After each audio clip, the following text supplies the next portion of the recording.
एक बार की बात है, किसी नगर में विष्णुदत्त नामक ब्राह्मण रहता था। उसके पास खेत थे, लेकिन उसमें ज़्यादा पैदावार नहीं होता था।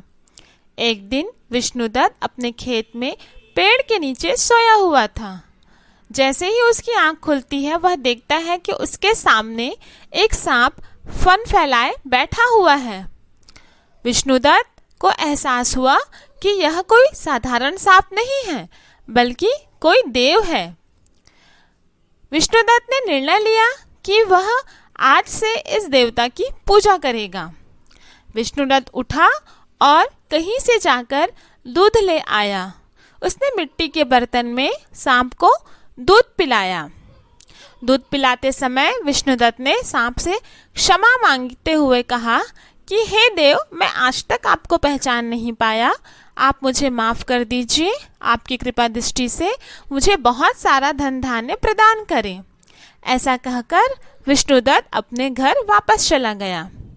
अगले दिन जब वह अपने खेत पहुंचा, तो जिस बर्तन में उसने कल सांप को दूध पिलाया था, उसमें एक सोने का सिक्का पड़ा हुआ था। विष्णुदत्त को बड़ा आश्चर्य हुआ तथा खुशी भी हुई। वह सिक्का उठा लिया। अब विष्णुदत्त रोज सांप की पूजा करने लगा और रोज उन्हें दूध पिलाने लगा, जिससे सांप उन्हें रोज उस बर्तन में एक सिक्का देने लगे।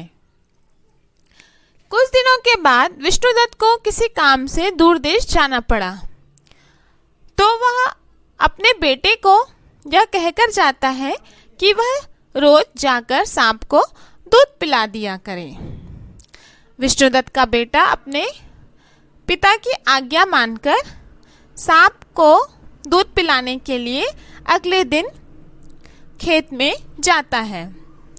जब वह सांप को बर्तन में दूध पिलाकर आता है, तो दूसरे दिन जाकर देखता है तो उस बर्तन में उसे एक सोने का सिक्का दिखाई देता है। विष्णुदत्त का बेटा सोने के सिक्के को देखकर मन ही मन सोचता है कि जरूर सांप के बिल में सोने का भंडार होगा, जिस वजह से सांप रोज एक एक सिक्का बाहर निकालता है। वह मन में सोचता है कि क्यों ना सांप के बिल को खोदकर पूरा सिक्का एक साथ ही निकाल लिया जाए और जल्दी से जल्दी अमीर आदमी बन जाए। इतना सोच वह अगले दिन सांप को दूध पिलाने आता है, तो वह सोचता है कि मैं इसे लाठी से मारकर फिर बाद में उसके सांप के बिल को खोद दूंगा।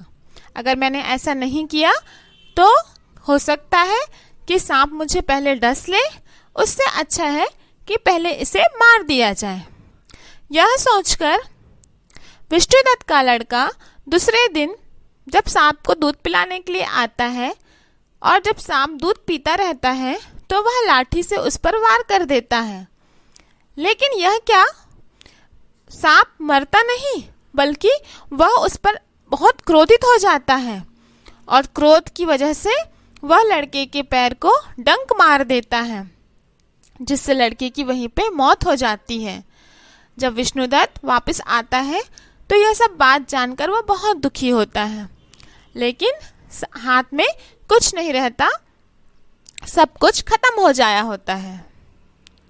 तो बच्चों, हमें इस कहानी से यह सीख मिलती है कि लालच का फल हमेशा बुरा होता है। इसलिए कहते हैं कि कभी लालच नहीं करनी चाहिए। हमारे पास जो है उसी में हमको संतोष करना चाहिए और हमेशा परिश्रम पर ही ध्यान देना चाहिए।